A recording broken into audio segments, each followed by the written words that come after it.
With realization in one's potential and self-confidence in one's ability, one can build a better world. The Dalai Lama. Hi, I'm Melinda Van Fleet, and welcome to the Good Karma Success Coach podcast. I'm a success coach, speaker, and business consultant, and my husband Ryan and I were laid off at the same time 10 years ago. We moved to the Florida Keys without jobs, not knowing anyone, hardly any money, and we'd never even been here.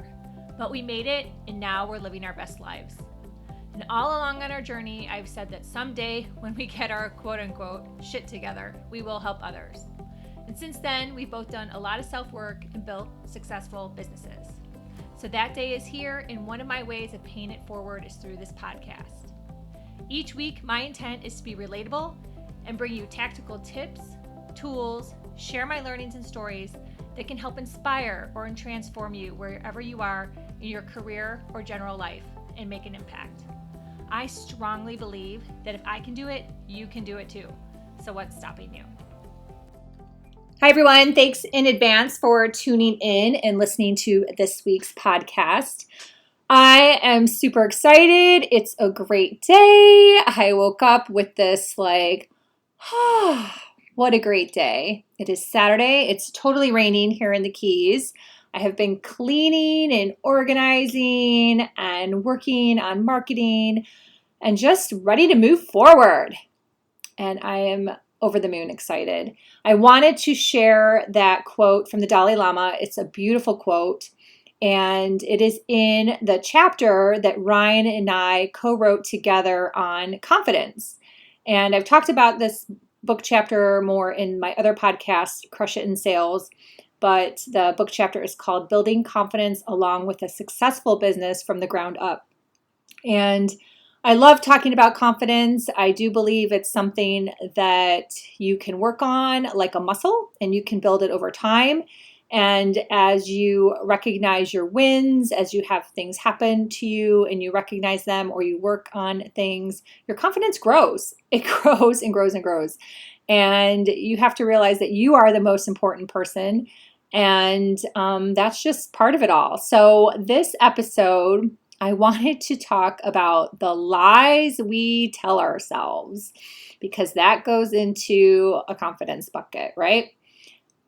How many of us are saying things in our head, saying things out loud to others or in conversations, and they're lies?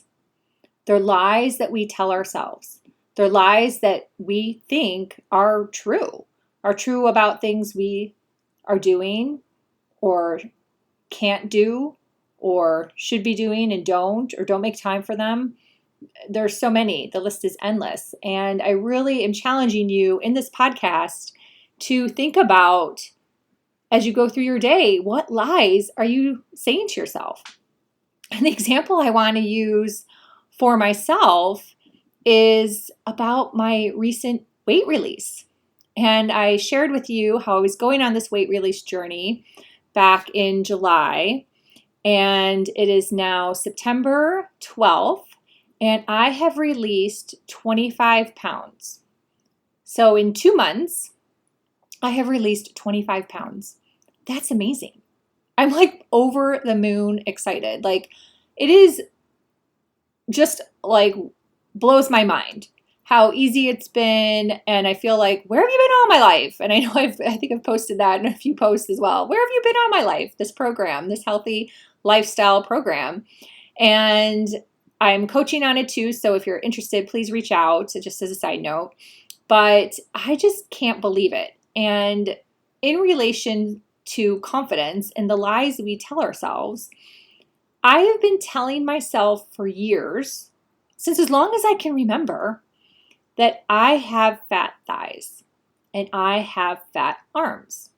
And that is just how I was built, and that is hereditary. And you know what? No, it's really not. I have just been eating so poorly, and my weight has always gone to my thighs and my arms my whole life. I remember as a kid hiding my thighs, sitting by the pool with my hands over my thighs, hoping that no one saw my thighs, because to me they are always chunky. I remember being a kid in dance class and dance recitals, staring at all the other girls' thighs. I know that sounds weird and creepy, but I'm sure you can all relate to some piece of this. And thinking, oh, she has thin thighs and I have fat thighs. I've worn skirts for years and years and years. If you know me or even look at my pictures, you'll see I wear skirts because pants never fit me because my thighs are fat. And I just feel like dumpy wearing pants or jeans because of my thighs. So those were lies that I always kept telling myself. I'd go shopping and stay away from anything sleeveless because in my head, I had fat arms and I was not able to have thin arms or toned arms even because hereditarily, my mom has bigger arms, my grandma had bigger arms, and that's just how I was. I was never taking responsibility for my eating habits. I never was. I was never taking responsibility. I was telling myself lies that that's just how it was, when in all actuality, it was something I could change. It was something I could actually control and do a better job of fixing. Heck, like it's unbelievable. I'm super excited to hopefully show a picture of a before and after of my arms soon because now I'm working on toning them and I've readjusted how many more pounds I want to lose in order to try to get to a certain, I guess, look and how things really fit. So when I originally picked my goal weight, I just really picked it out of the air because I had no idea.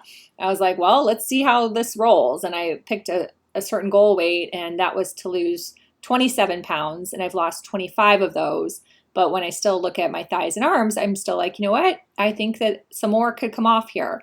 So I'm putting out another little goal and having that goal be that I weigh a certain weight by November 1st and look a certain way. So I'm lifting my little weights and I'm working on doing that in order to hit my goal by November 1st. But those were lies. Those were lies I was telling myself.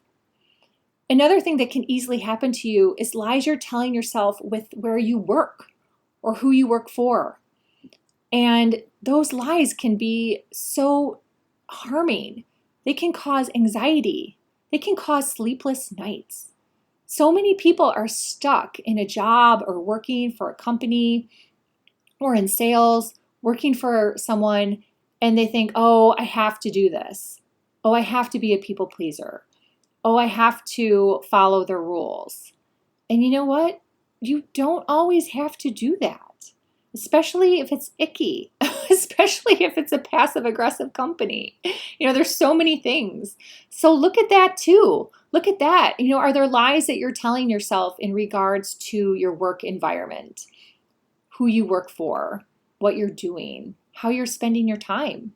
There can be lies in regards to your relationships, how you're letting other people treat you.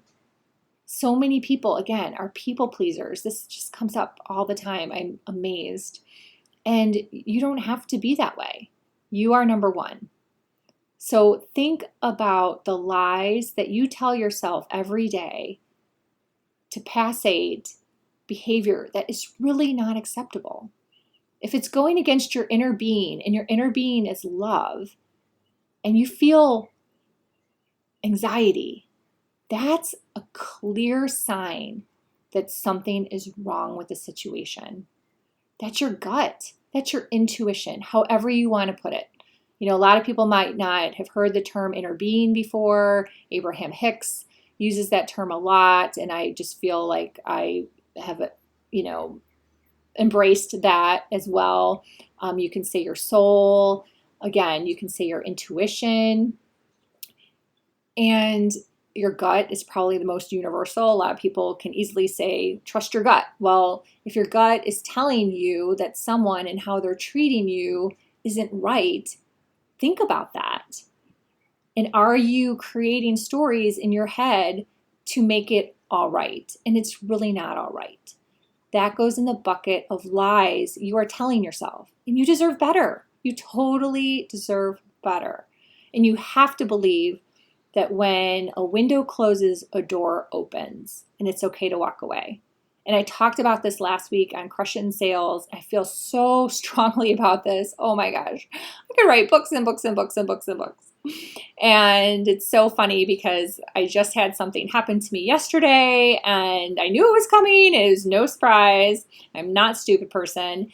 And my tarot card readings have been building up to this. And it was so funny because I listened to Well Told Tarot on YouTube. And I've talked about this amazing YouTube tarot card reader, Andrea, and in my private Facebook group, Good Vibes. And she was right on the money. Oh my gosh, it was crazy how awesome her tarot card reading was. And I'm trying to see if I could get her on my podcast, which would be super cool. So Andrea, if you're listening, I think you're amazing and would love to have you on the podcast. But, just keep those things in mind. Stop making excuses because that's all the lies are. They're excuses. It's you not taking responsibility for things in your life that you can change and you can make better. We all have the power within us, just like Glinda the Good Witch says, right? We all have it within us. I have the chills right now saying this. We all have it within us to live our best lives and be happy. And so you don't need to keep telling yourself lies. You don't need to keep making excuses for behaviors, for your appearance, for how someone treats you, for something that is just not acceptable. If you don't feel good as it's happening, take a look at that. Just take a look at it. That's all I'm asking today, is that you stop and you recognize it and you start to take a look at it and start to see, can you make a change? It might not happen overnight, believe me. Oh yeah, it doesn't happen overnight. And my last week's podcasting about manifesting, it's all part of that too. Believe me, it's all in the same bucket.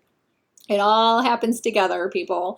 The universe has plans and you kind of go with the flow and you put it out there and see what happens. But take a look at that and at least start to recognize it. And then you can start to put a plan together and work towards something that makes you feel good.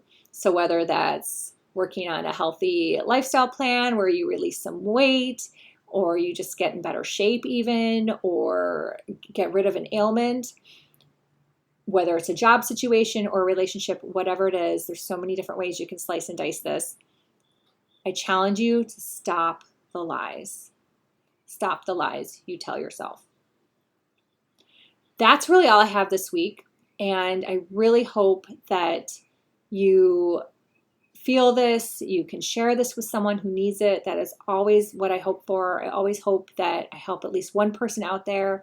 And if that one person helps another person, then I have done this podcast for a reason. And I have shared things that probably get me in trouble. And that's okay, because out there I know it makes me feel good when I can help somebody else. I can help my pain and my struggles help somebody else. So I'm going to leave you with this affirmation, and I want you to fill in the blank. And the affirmation is pretty simple. It is, I love myself too much to be blank. What is your blank? And I'll give you some examples. I love myself too much to be treated poorly. I love myself too much to be undervalued. I love myself too much to be disrespected. I love myself too much to be walked on. I love myself too much to be underpaid. There's plenty more examples out there, and I challenge you to think of what is your affirmation that you are going to think of so you can stop the lies that you're using as excuses. Thank you so much for listening. Please follow me on Instagram. It's Melinda_Van Fleet. I would love it if you signed up for my newsletter. There's a free tip sheet on believing in yourself and taking action, and that is on the goodkarmasuccesscoach.com. And you can also follow me on LinkedIn or Facebook. So till next time, be grateful, be curious, always be learning, and you know what? Have some fun too. Thanks again for listening and have a beautiful week.